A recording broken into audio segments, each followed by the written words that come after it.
उसे जरूर देखें, नहीं तो आपको ये हो सकता है थोड़ा कम समझ आए। इसीलिए आप सभी से एक रिक्वेस्ट है, अगर आपने अभी तक पुरानी वीडियो नहीं देखी है तो मेरी टाइप्स ऑफ अकाउंट्स और उससे पहले अकाउंटिंग प्रिंसिपल्स, इन वीडियो को जरूर देखें ताकि आपको ये अच्छा सा समझ में आए। सबसे पहले आज का टॉपिक क्या है? आज का टॉपिक है अकाउंटिंग इक्वेशन। अब अकाउंटिंग इक्वेशन क्या होती है? अकाउंटिंग इक्वेशन सिंपल सा एक इक्वेशन होती है अकाउंट्स में, assets is equal to liability plus capital. अब अगर इसको मैं सिंपल सा समझाऊं तो अपन बोल सकते हैं असेट्स यानी बिजनेस की जितनी भी प्रॉपर्टी है, मतलब बिजनेस के अंदर मैं जितनी भी प्रॉपर्टीज खरीद के लाया हूं वो सब दो जगह से आ सकती है। पहला लायबिलिटी से, यानी कि मैं किसी से उधार पैसे लेके लाया हूं, या फिर कैपिटल से। कैपिटल से नहीं, मैं खुद के पैसों से लाया हूं। जैसे एक एग्जांपल, अगर मैं कहूं मैंने बिजनेस स्टार्ट करा है और मान लीजिए बिजनेस में मैं 10 लाख रुपए की बिल्डिंग लेके आया, तो 10 लाख रुपए दो जगह से आ सकते हैं। या तो मैंने वो 10 लाख रुपए किसी से उधार लिए होंगे तो वो मेरी लायबिलिटी हुई होगी, या फिर वो 10 लाख रुपए मैंने खुद ने लगाए होंगे तो वो मेरी क्या होगी? कैपिटल होगी। तो assets is equal to liability plus capital. इसका सिंपल सा मतलब है बिजनेस की जितनी भी प्रॉपर्टीज है वो कहां से आई होगी? या तो लायबिलिटी से या फिर कैपिटल से। लायबिलिटी यानी बाहर वालों से उधार लेके लाए, कैपिटल यानी खुद का पैसा लगाया बिजनेस के मालिक ने, बिजनेस के ओनर ने बिजनेस के अंदर इन्वेस्ट कर रखा है। अब मैंने पिछली वीडियो में बताया था 5 टाइप के अकाउंट होते हैं, लेकिन यहाँ पे केवल 3 दिख रहे हैं, 2 नहीं दिख रहे, एक्सपेंस और इनकम। तो अगर बिजनेस में कुछ भी खर्चा या इनकम होती है तो वो कहाँ होगा? अगर बिजनेस में कोई लॉस होता है या फिर प्रॉफिट होता है तो वो कौन बियर करेगा? तो वो बियर करेगा बिजनेस का मालिक। तो वो कहाँ एडजस्ट होगी? कैपिटल में। तो सिंपल सा, अगर बिजनेस में प्रॉफिट हो तो कैपिटल क्या हो जाएगी? बढ़ जाएगी, तो प्लस करेंगे। और अगर बिजनेस में लॉस हो तो क्या करेंगे? इसी कैपिटल को माइनस कर देंगे, लॉस होगा तो। आया समझ में? आया इतना? अब मैं आपको बताऊंगा कि अकाउंटिंग इक्वेशन का पूरा फॉर्मेट कैसे बनता है।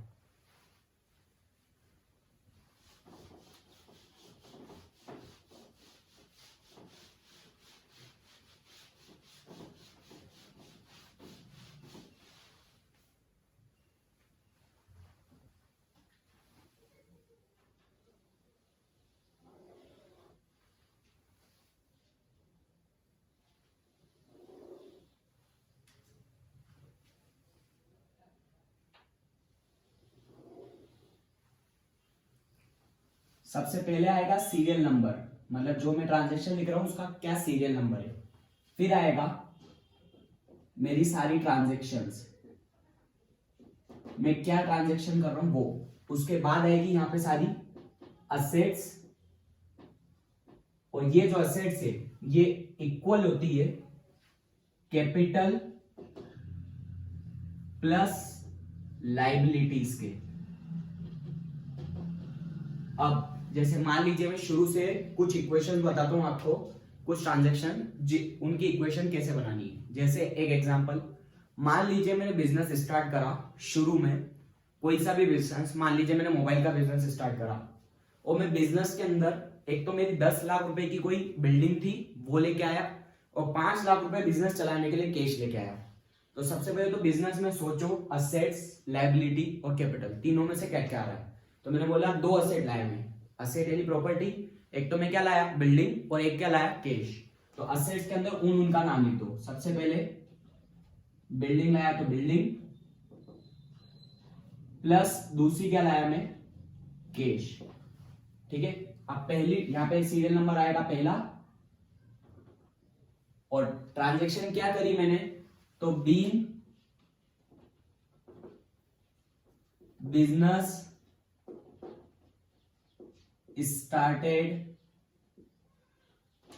with cash and building। अब बिल्डिंग कितने की लाया? मान लीजिए मैं बिल्डिंग लाया 10 लाख की, तो 10 लाख रुपए बिल्डिंग में लिख देंगे।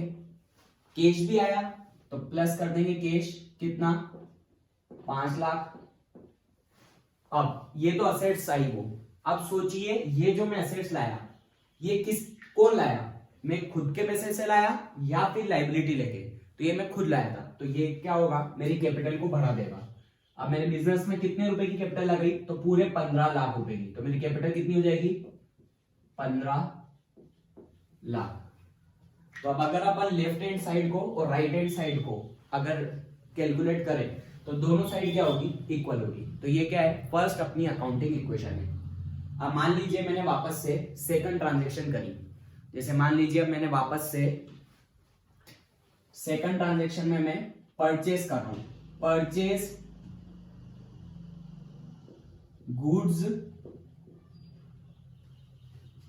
ऑफ ₹10,000। मान लीजिए मैंने 10,000 रुपीज के गुड्स परचेस करे और कुछ नहीं बोला है। जब कुछ नहीं बोला होता है किससे करे क्या किससे नहीं करे, तो अपन हमेशा मान के चलते हैं कि ये जो गुड्स है मैंने कैश में परचेस करे, यानी कि किसी से पैसे देके खरीदे होंगे। तो सिंपल सा अगर मैंने गुड्स परचेस करे तो स्टॉक मेरा बढ़ गया होगा। मान लीजिए मेरा मोबाइल का दुकान है तो मेरा मोबाइल का स्टॉक क्या हो गया होगा, बढ़ गया होगा। वो मेरे लिए क्या है, असेट है।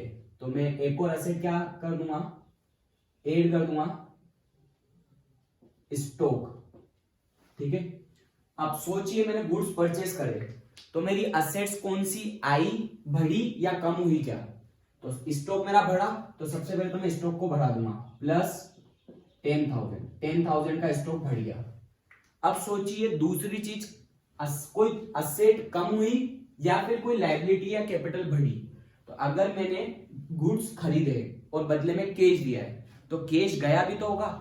तो मेरा जो कैश है 5 लाख रुपए का, इसमें से क्या हो गए होंगे, 10,000 रुपीज चले गए होंगे। तो मैं इसको माइनस कर दूंगा 10,000 इक्वल टू, इस साइड ना तो मेरी कैपिटल कम ज्यादा हुई, ना तो मेरे बिजनेस में कुछ खर्चा नुकसान वगैरह कुछ नहीं हुआ, ना प्रॉफिट हुआ अभी, तो कैपिटल तो कम ज्यादा नहीं होगी।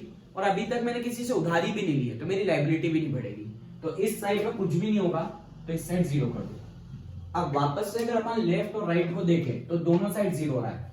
लेफ्ट में मैंने प्लस करा एक बार 10,000, फिर माइनस कर दिया 10,000 तो 0 हो गया, इधर भी 0 है। तो ये वापस से LHS और RHS क्या हो गया, इक्वल हो गया। अब मैं बनाऊंगा न्यू इक्वेशन। ये मेरी फर्स्ट इक्वेशन थी। अब न्यू इक्वेशन क्या हो जाएगी, इनको प्लस माइनस करने के बाद एक लाइन खींच देंगे। ये 10 लाख की बिल्डिंग 10 लाख की 10 लाख रहेगी, 5 लाख में से 10,000 जाएगा तो ये 4,90,000 बच जाएगा। स्टॉक जो है अपना 10,000 का 10,000 पड़ा है और इक्वल टू इधर करें तो ये भी 15 लाख का 15 लाख कैपिटल ऐसी की ऐसी पड़ी है। क्यों, कुछ भी अभी चेंजेस नहीं हुआ है। यहाँ पे भी 15 लाख है, यहाँ पे भी 15 लाख है, दोनों साइड की टोटल अभी भी इक्वल है। मान लीजिए अब थर्ड ट्रांजेक्शन में कर रहा हूं, सोल्ड गुड्स ऑफ ₹5,000 फॉर ₹10,000। अब मान लीजिए मैंने 5,000 रुपए के गुड्स 10,000 में बेच दिए। तो सिंपल सा पहले तो ये सोचो मेरी कौन सी असेट कम हुई या फिर कौन सी असेट बढ़ी। सबसे पहले तो गुड्स बेचा, किसको बेचा नाम नहीं दे रखा है, इसका मतलब मैंने किस में बेचा होगा, कैश में बेचा होगा। तो 10,000 रुपए में बेचा, 5,000 का गुड्स था, मतलब मेरे 5,000 में पड़ा था, मैंने बेचा कितने में, 10,000 में। तो मेरे पास कैश आया होगा, कितना आया होगा, तो 10,000 आया होगा। तो मैं कैश को तो क्या कर दूंगा, प्लस 10,000। अब सोचिए बिजनेस से कुछ गया क्या, तो बिल्कुल मेरा स्टॉक गया। कितने का स्टॉक गया, तो 10,000 का स्टॉक नहीं गया, कितने का गया, 5,000 का गया। वो मेरा स्टॉक कितने का था, 5,000 का था। तो ये जो मेरा स्टॉक था 10,000, इसमें से कितने माइनस कर दूंगा मैं, 5,000। अब मैंने 5,000 का स्टॉक जो है 10,000 में बेचा, तो कुछ प्रॉफिट लॉस हुआ, बिल्कुल हुआ। 5,000 का मुझे क्या हो गया, प्रॉफिट हो गया। तो वो प्रॉफिट कहां जाएगा, मैंने बोला प्रॉफिट और लॉस जितने भी होते हैं कहां जाते हैं, कैपिटल में। तो वो मेरा 5,000 का प्रॉफिट है। तो 5,000 रुपए से बिजनेस, वो प्रॉफिट किसका होता है, बिजनेस के मालिक का। तो उसकी कैपिटल में अपन डाल देंगे, उसकी कैपिटल जो है बढ़ जाएगी। तो यहाँ पे प्लस कर देंगे अपन 5,000। अब वापस अगर अपन लेफ्ट और राइट को देखें तो सेम हो जाएगा। अपन ने यहाँ पे 10,000 प्लस करे, 5,000 माइनस, यानी कि नेट 5,000 प्लस करे, और यहाँ पे भी राइट हैंड साइड में भी नेट 5,000 प्लस करे। अब वापस से क्या करेंगे, new equation.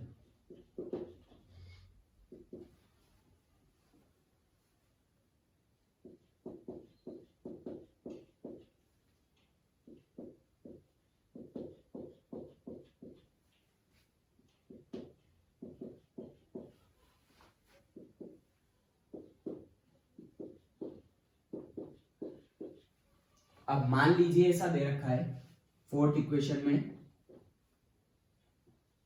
Salary paid ₹10,000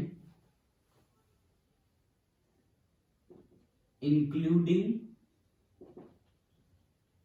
2,000 for next year. Simple सा।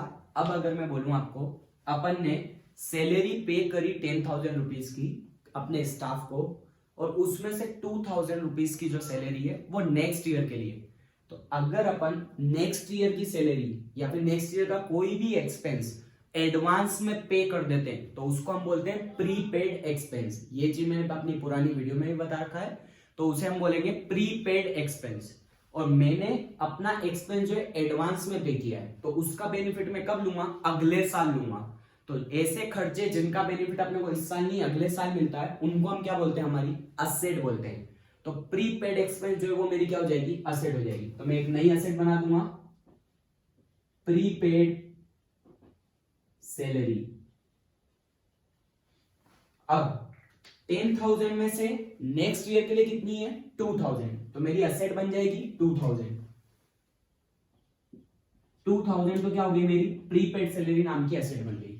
अब ये सोचिए कैश कितना गया बिजनेस से, तो सैलरी मैंने टोटल कितनी पे करी? 10,000। तो मेरा कैश कितना गया होगा? 10,000। तो मैं कैश को माइनस कर दूंगा 10,000 से। अब 10,000 में से 2,000 नेक्स्ट ईयर की है, तो 8,000 किस साल की होगी? इसी साल की।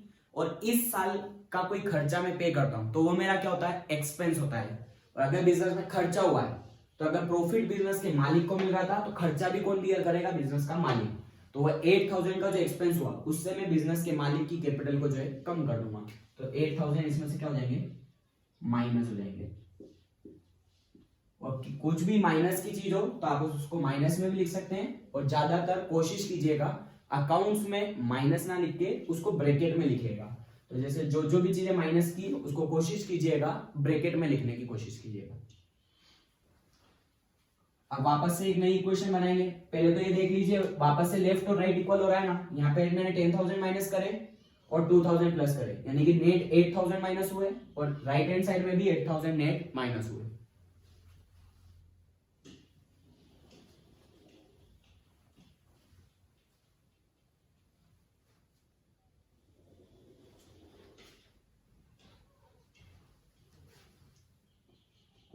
वापस से न्यू इक्वेशन बनाएंगे।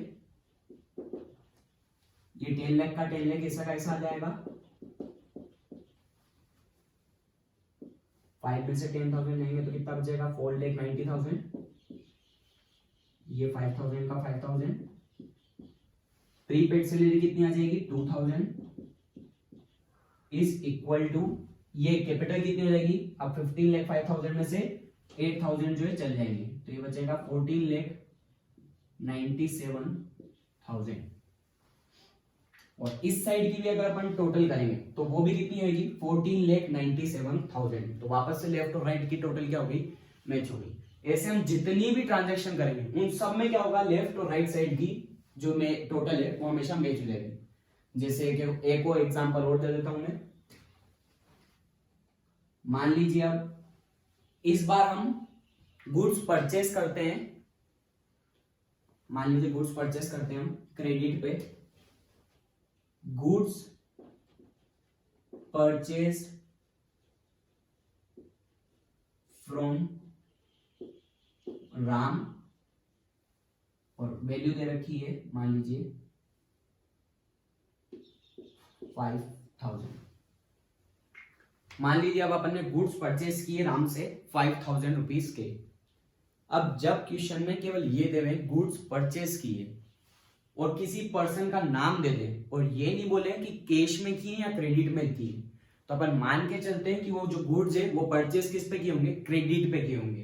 क्यों? क्योंकि उसका नाम दे रखा है। तो नाम इसीलिए दे रखा हुआ क्योंकि हमने उससे क्या कर रहे हैं? उधार में खरीदे। 3 केस हो सकते हैं। पहला, केवल ये दे दें परचेस किए गुड्स, किससे किए उसका नाम नहीं दिया। नाम नहीं दिया तो इसका सिंपल सा मतलब है अपन ने किस में करे? कैश में परचेस करे। दूसरा केस, अगर दे दिया गुड्स परचेस किए, किसी का नाम दे दिया साथ में, जैसे राम, तो यानी कि अपन ने गुड्स किस में खरीदे होंगे, उधार में, इसीलिए उसका नाम दिया है। और तीसरा केस, नाम भी देंगे आपको, गुड्स परचेज फ्रॉम राम, और साथ में बोल देंगे कैश पे किए या क्रेडिट पे किए। तो अगर कैश पे किए हो तो कैश मानना, और क्रेडिट पे किए हो तो क्रेडिट मानना। ऐसी सेम सेल्स में अगर बोला है गुड्स सेल किए और कुछ नहीं बोला किस में किए और किसी का नाम भी नहीं दे रखा है, तो अपन मानेंगे कैश में किए। सिंपल सा। सेकंड, अगर बोला है गुड्स अपन ने बेचे और बोला है राम को बेचे, ये नहीं बोला कैश में बेचे या क्रेडिट में बेचे, तो अपन क्या मानेंगे, राम का नाम दे रखा है तो यानी कि अपन ने क्या करे होंगे, क्रेडिट में बेचे होंगे। और तीसरा, अगर मान लो क्वेश्चन में बोल रखा है गुड्स बेचे अपन ने राम को और साथ में दे दिया अगर कैश है तो कैश में बेचे होंगे, और अगर बोल रखा है क्रेडिट तो क्रेडिट में बेचे होंगे। तो 3 केस हो सकते हैं परचेज और सेल के। तो अभी यहाँ पे देखा है गुड्स परचेज फ्रॉम राम, यानी कि अपन ने किस में खरीदे, उधार में। तो पहली बात तो वापस गुड्स परचेज करें तो 5,000 रुपए के क्या जाएंगे अपने, स्टॉक बढ़ जाएगा, तो मैं प्लस कर दूंगा 5,000 अपने स्टॉक में, ठीक है।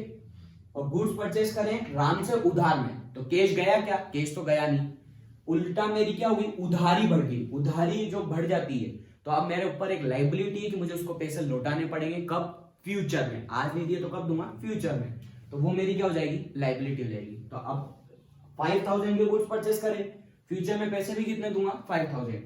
और जिनसे हम गुड्स उधार में खरीदते हैं उन्हें हम बोलते हैं क्रेडिटर्स। तो मेरी लाइबिलिटी किस नाम से बन जाएगी, क्रेडिटर्स। कितने की, 5,000 की, तो प्लस कर दूंगा मैं 5,000। अब एक बार फिर से अगर हम देखें तो लेफ्ट और राइट दोनों साइड कितना प्लस हुआ है, 5,000।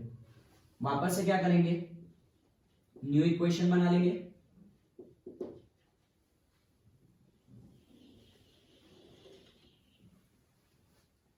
ये 10 लाख का 10 लाख ऐसा का ऐसा आ जाएगा,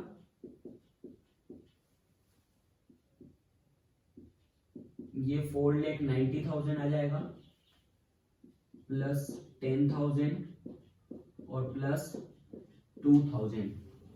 इस साइड अगर हम देखें तो 14,97,000 प्लस 5,000। अब मान लीजिए मैंने कोई दूसरा एक्सपेंस पे किया, मान लीजिए मैंने रेंट पे कर रहा हूं, मैं रेंट पे किया मैंने 10,000 और 5,000 अभी और देना बाकी है। तो नेक्स्ट इक्वेशन लिख रहा हूं मैं, 6 rent paid ₹10,000 and 5,000 is still due. अपन ने रेंट पे किया है, किराया दिया है 10,000 रुपए का और 5,000 रुपए अभी भी देना बाकी है। तो पहले तो ये देखो किसी में भी कैश आ जाए तो पहले तो देख लो कैश कितना आया या गया। तो बोल रखा रेंट पेड यानी कि दिया है, कितना दिया है तो 10,000 दिया है, तो कैश को 10,000 से सबसे पहले कम कर दो। ये 10,000 क्या हो गया, माइनस, ठीक है। अब रेंट कितना गया, 10,000। सेकंड बोल रखा है 5,000 अभी भी देना बाकी है। तो कोई खर्चा अगर देना बाकी होता है तो सिंपल सा मेरा क्या होता है, लाइबिलिटी। मेरे ऊपर ऑब्लिगेशन है, मेरे ऊपर एक कर्ज है कि आज नहीं तो फ्यूचर में देना पड़ेगा, तो मेरी क्या बन जाएगी, लाइबिलिटी। और इसको अगर कोई सा भी खर्चा देना बाकी होता है तो उसे हम बोलते हैं आउटस्टैंडिंग एक्सपेंस। तो इसे हम क्या बोलेंगे, आउटस्टैंडिंग। और कौन सा खर्चा देना बाकी है तो रेंट, तो आउटस्टैंडिंग रेंट। कितना देना बाकी है, 5,000। तो इधर हम लिखेंगे प्लस 5,000। अब खुद सोचिए, अगर मैं बोल रहा हूं 10,000 का तो मैं दे चुका हूं रेंट और 5,000 और देना बाकी, यानी कि इस साल का टोटल खर्चा कितना होता होगा रेंट का, तो टोटल मेरा 15,000 होता होगा। 10 दे दिए, 5 और दूंगा, यानी टोटल कितना देना था इस साल का, 15,000। तो इस साल का खर्चा कितना है, 15,000। मैंने पिछली वीडियो में बताया था एक्रूअल कंसेप्ट के हिसाब से, चाहे मैंने अपना इनकम और एक्सपेंस पे किया हो चाहे नहीं किया हो, इनकम आ गई हो, रिसीव हो गई हो कैश में चाहे नहीं हुई हो, अगर वो इस साल की है तो हम उसे इसी साल रिकॉर्ड करेंगे। तो मेरा टोटल इस साल का खर्चा कितना है, 15,000। तो मैं अपनी कैपिटल को कम कर दूंगा कितने से, 15,000।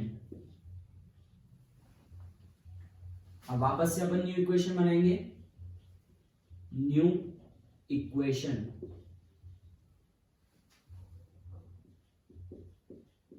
10 lakh plus 4 lakh 80,000 plus 10,000 plus 2,000 is equal to 14 lakh 82,000 plus 5,000 और वापस से प्लस 5,000। एक इक्वेशन और ले लेता हूं। अब इस बार खर्चे की नहीं, अपन इनकम की बात करते हैं। मान लीजिए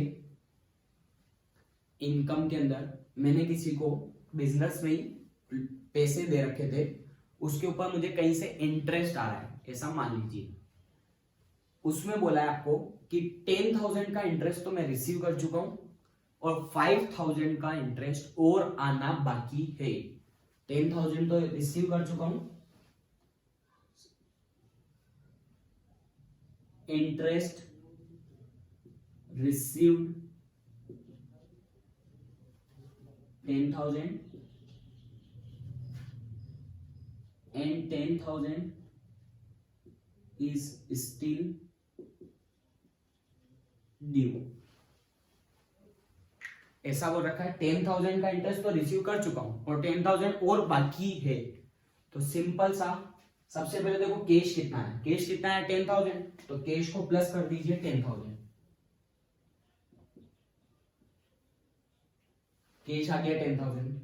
अब 10,000 रुपए का और इंटरेस्ट आना बाकी है, तो इंटरेस्ट आना बाकी है यानी कि आज पैसे नहीं आए, कब आएंगे, फ्यूचर में आएंगे। तो ऐसी चीजें जिनका बेनिफिट हमको फ्यूचर में मिलता है वो हमारी क्या होती है, असेट। अब इंटरेस्ट आना बाकी है, तो मैंने पुरानी वीडियो में बता रखा है कि कोई सी भी अपनी इनकम अगर फ्यूचर में आती है तो उसे हम बोलते हैं एक्रूड इनकम। तो ये क्या हो जाएगा मेरा, एक्रूड इंटरेस्ट, या फिर इसी को हम इंटरेस्ट रिसीवेबल भी बोल सकते हैं। इंटरेस्ट रिसीवेबल मतलब अभी रिसीव नहीं हुआ है, फ्यूचर में रिसीव होगा, तो उसे हम क्या बोलेंगे, इंटरेस्ट रिसीवेबल। कितना इंटरेस्ट रिसीवेबल होगा, 10,000 फ्यूचर में रिसीव होगा, तो यहां पे प्लस कर देंगे 10,000। अब खुद सोचिए इस साल की इनकम कितनी होगी मेरे इंटरेस्ट की, 10,000 आ गया, 10,000 और आएगा, टोटल इंटरेस्ट की इनकम कितनी होगी, तो टोटल इंटरेस्ट की इनकम मेरी हुई 20,000। तो कैपिटल कितनी बढ़ जाएगी, 20,000। तो यानी कि मेरी टोटल इनकम कितनी हो गई, 20,000। वापस से अगर अपन लेफ्ट हैंड साइड और राइट हैंड साइड को टोटल करें तो यहां पे भी कितनी हो रही है 20 और यहां पे भी कितनी हो रही है 20। वापस से इक्वेशन कितनी बन जाएगी, 10 लाख, 10 लाख का 10 लाख हो जाएगा प्लस 4,90,000 हो जाएगा ये, प्लस ये 10,000 हो जाएगा, ये 2,000 का 2,000 रहेगा, ये 10,000 का 10,000 रहेगा, ये हो जाएगा 15 लाख 2,000 प्लस 5,000 प्लस वापस से 5,000।